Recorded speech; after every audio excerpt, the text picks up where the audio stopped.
আসসালামু আলাইকুম ওরহমতুল্লাহি ওবরাকাতুহু।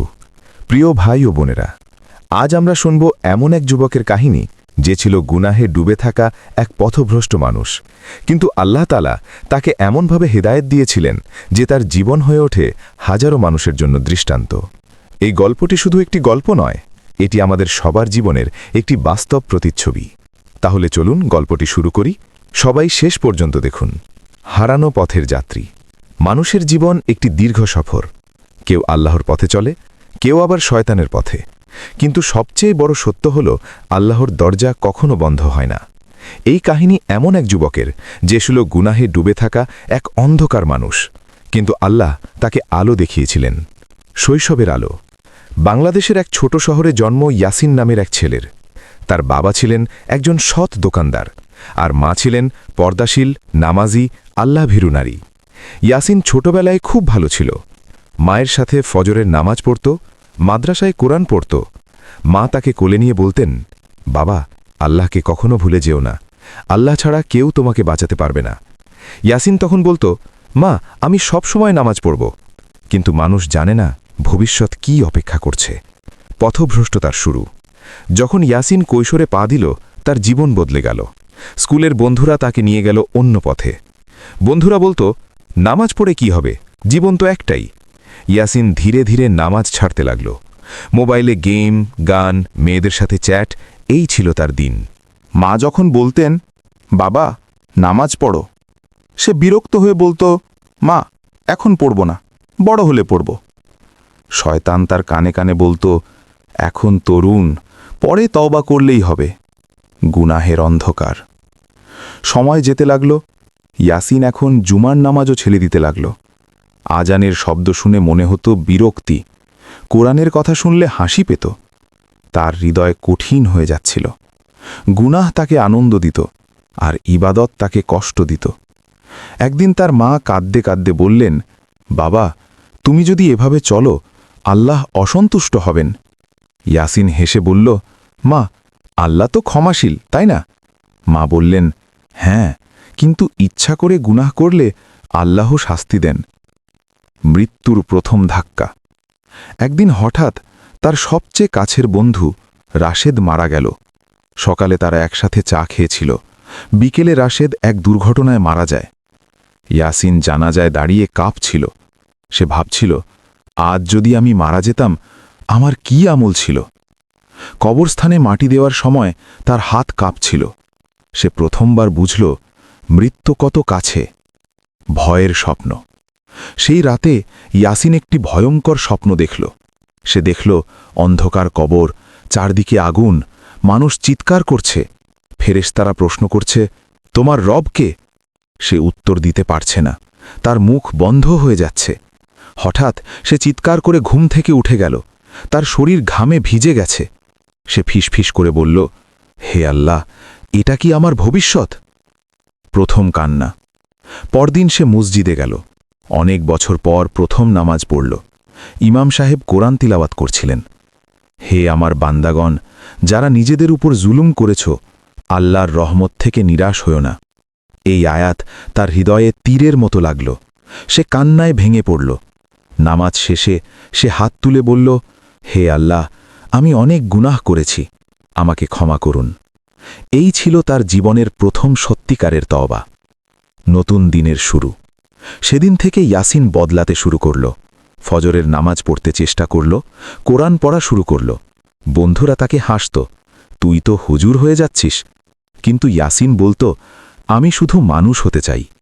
তার হৃদয়ে এক অদ্ভুত শান্তি আসছিল, যে শান্তি সে আগে কখনো পায়নি। ইয়াসিন যখন নামাজে নিয়মিত হল, ঠিক তখনই তার জীবনে সবচেয়ে বড় ধাক্কা এলো। তার ছোট ব্যবসা ছিল মোবাইল অ্যাক্সেসরিজের দোকান। একদিন আগুনে দোকান পুড়ে ছাই হয়ে গেল। সব পণ্য নষ্ট, কোনো ইন্স্যুরেন্স নেই, ব্যাংকে কোনো টাকা নেই। সে দোকানের সামনে বসে কাঁদছিল। লোকেরা বলছিল, দেখ, নামাজ পড়ে কি লাভ হলো? ইয়াসিন মাথা নিচু করে বলল, আল্লাহ আমাকে পরীক্ষা করছেন। মানুষের তুচ্ছ করা। যখন টাকা ছিল, সবাই ছিল বন্ধু, কিন্তু যখন দোকান পুড়ে গেল, বন্ধুরা দূরে সরে গেল। এক বন্ধু তাকে বলল, তুই এখন আমাদের সাথে চলতে পারবি না, আমাদের লাইফ আলাদা। এই কথায় ইয়াসিনের হৃদয়ে ছুরি চালাল। সে বুঝল মানুষ শুধু স্বার্থ দেখে।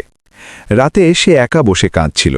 সে বলল, হে আল্লাহ, মানুষ আমাকে ছেড়ে গেলেও আপনি আমাকে ছেড়ে যাবেন না। ঈমান বনাম দুনিয়া। একদিন এক ধনী লোক তাকে একটি কাজের অফার দিল, কিন্তু শর্ত ছিল হারাম কাজ। লোকটি বলল, এতে তুই দ্রুত বড়লোক হয়ে যাবি। ইয়াসিন কিছুক্ষণ চুপ করে থাকল। তার মনে পড়ল মা, নামাজ, কোরআন। সে বলল, না, আমি হারাম রিজিক চাই না। লোকটি হেসে বলল, তুই বোকা, দুনিয়ায় টিকে থাকতে হলে সব করতে হয়। ইয়াসিন বলল, আমি আল্লাহর ওপর ভরসা রাখি। শয়তানের আক্রমণ।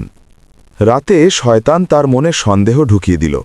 তুমি আল্লাহর পথে এসেছ, তবুও সব হারালে, এটা কি ন্যায়? ইয়াসিনের চোখে পানি চলে এলো। সে বলল, হে আল্লাহ, আমি দুর্বল, আমাকে শক্তি দিন।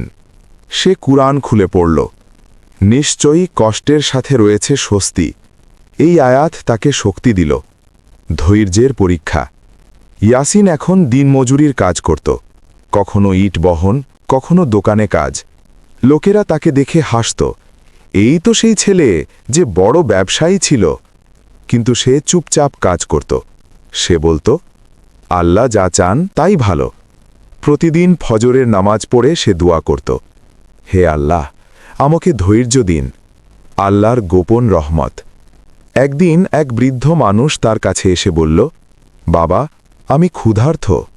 ইয়াসিনের কাছে মাত্র 50 টাকা ছিল। সে সেই টাকা দিয়ে বৃদ্ধকে খাবার কিনে দিল। বৃদ্ধ কাঁদতে কাঁদতে দোয়া করল, আল্লাহ তোমাকে দুনিয়া ও আখেরাতে সফল করুক। ইয়াসিন জানত না এই দোয়া তার জীবন বদলে দেবে। অলৌকিক সাহায্য। কয়েকদিন পর এক ব্যবসায়ী তার সাথে দেখা করল। সে বলল, তোমার সততার কথা শুনেছি, আমার সাথে কাজ করবে? ইয়াসিন অবাক হয়ে গেল। সে ভালো বেতন পেল।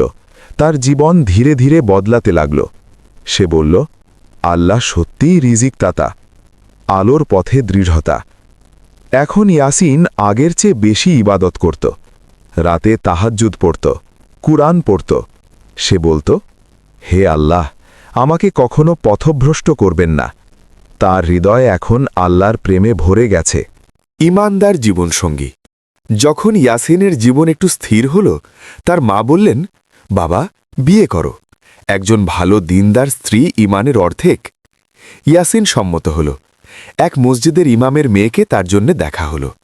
মেয়েটির নাম ছিল আয়েশা। সে ছিল পর্দাশীল, নামাজি, কুরআন জানা, নরম স্বভাবের। ইয়াসিন তাকে প্রথমবার দেখেই বলল, আমি একজন দিনদার স্ত্রী চাই। আয়েশা শান্তভাবে বলল, আমি এমন একজন স্বামী চাই যে আমাকে জান্নাতে নিয়ে যাবে। এই কথা ইয়াসিনের চোখে পানি এনে দিল। বরকতময় সংসার। বিয়ে হল খুব সাধারণভাবে, কোনো জাঁকজমক নয়, কিন্তু বরকতে ভরা। আয়েশা প্রতিদিন ফজরের নামাজে ইয়াসিনকে জাগাত। সে বলত, চলো আল্লাহর দরবারে যাই। তারা একসাথে কুরআন পড়ত, রাতে তাহাজ্জুদ পড়ত। ইয়াসিন বলত, তুমি আমার দুনিয়ার জান্নাত। আয়েশা বলত, আমাদের আসল জান্নাত তো আখিরাতে। নতুন ফিতনা, দুনিয়ার লোভ। সময় গেল। ইয়াসিন বড় ব্যবসায়ী হয়ে গেল। গাড়ি, বাড়ি, সম্মান সব পেল। একদিন এক ধনী ব্যবসায়ী তাকে বলল, তুমি আমাদের কোম্পানির বড় ম্যানেজার হও, কিন্তু কিছু হারাম কাজ চোখ বন্ধ করে মেনে নিতে হবে। ইয়াসিন দ্বিধায় পড়ে গেল। এটা ছিল বিশাল টাকা ও সম্মানের অফার। রাতে সে আয়েশাকে বলল। আয়েশা বলল, যদি হারাম হয় তবে ছেড়ে দাও, দুনিয়া ক্ষণস্থায়ী, আখিরাত চিরস্থায়ী। ইয়াসিন চোখে পানি নিয়ে বলল, তুমি সত্যিই ঈমানদার স্ত্রী। সে সেই চাকরি ছেড়ে দিল। সন্তান ও পরীক্ষার কান্না। কয়েক বছর পর তাদের একটি ছেলে হল। নাম রাখা হল আব্দুল্লাহ। ইয়াসিন খুব খুশি হল। সে আজান দিল ছেলের কানে। কিন্তু হঠাৎ ছেলেটি গুরুতর অসুস্থ হয়ে পড়ল। ডাক্তার বলল, বাঁচার সম্ভাবনা খুব কম। ইয়াসিন ও আয়েশা কান্নায় ভেঙে পড়ল। তারা সারা রাত দোয়া করত, হে আল্লাহ, আমাদের সন্তানকে সুস্থ করুন।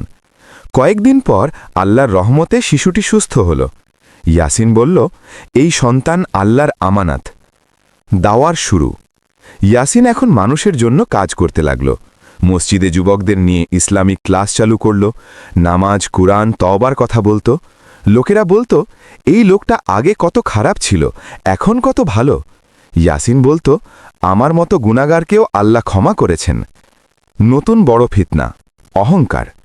মানুষ তাকে সম্মান করতে লাগল, অনেকে তার প্রশংসা করত। একদিন শয়তান তার মনে অহংকার ঢুকিয়ে দিল, তুমি অনেক ভালো মানুষ হয়ে গেছ। ইয়াসিন কেঁপে উঠল, সে সেজদায় পড়ে বলল, হে আল্লাহ, আমাকে অহংকার থেকে বাঁচান। সে বুঝল অহংকার সবচেয়ে বড় গুনাহ। হঠাৎ বড় বিপদ। সময় খুব ভালো যাচ্ছিল। ইয়াসিন এখন সমাজের একজন সম্মানিত মানুষ। লোকেরা তাকে পরামর্শ নিতে আসত। হঠাৎ একদিন তার ব্যবসায় বড় ক্ষতি হল। পার্টনাররা তাকে প্রতারণা করল, সব টাকা নিয়ে পালিয়ে গেল। এক রাতেই সে আবার গরিব হয়ে গেল। লোকেরা বলল, এই তো তার ধর্মীয় জীবন, দেখো কি হল। কিন্তু ইয়াসিন মাথা নিচু করে বলল, আল্লাহ যা চান তাই ভালো। স্ত্রীর অসুস্থতা। এই বিপদের মধ্যে আয়েশা গুরুতর অসুস্থ হয়ে পড়ল। ডাক্তার বলল তার অপারেশন দরকার, অনেক টাকা লাগবে। ইয়াসিনের কাছে টাকা ছিল না। সে মসজিদে বসে কান্না করল। সে সেজদায় পড়ে বলল, হে আল্লাহ, আমার স্ত্রীকে আমাকে থেকে নিয়ে যাবেন না। আয়েশা দুর্বল কণ্ঠে বলল, যদি আল্লাহ আমাকে নিয়ে যান তুমি ধৈর্য ধরো, আমরা জান্নাতে আবার মিলব। এই কথা ইয়াসিনের হৃদয় ভেঙে দিল। ধৈর্যের দাওয়াত। আয়েশা হাসপাতালে থাকাকালীনও নামাজ ছাড়েনি। সে নার্সদের বলতো, নামাজের সময় হলে আমাকে জানাও।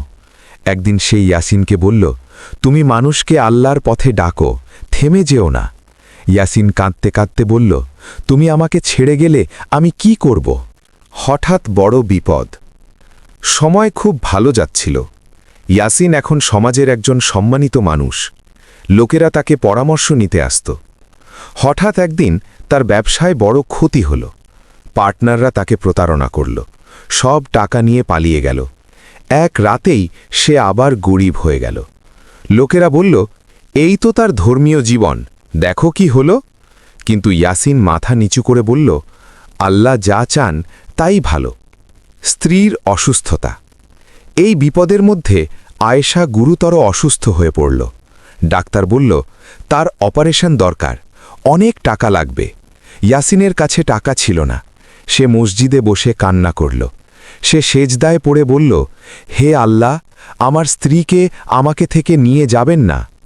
আয়েশা দুর্বল কণ্ঠে বলল, যদি আল্লাহ আমাকে নিয়ে যান তুমি ধৈর্য ধরো, আমরা জান্নাতে আবার মিলব। এই কথা ইয়াসিনের হৃদয় ভেঙে দিল। ধৈর্যের দাওয়াত। আয়েশা হাসপাতালে থাকাকালীনও নামাজ ছাড়েনি। সে নার্সদের বলতো, নামাজের সময় হলে আমাকে জানাও। একদিন সেই ইয়াসিনকে বলল, তুমি মানুষকে আল্লাহর পথে ডাকো, থেমে যেও না।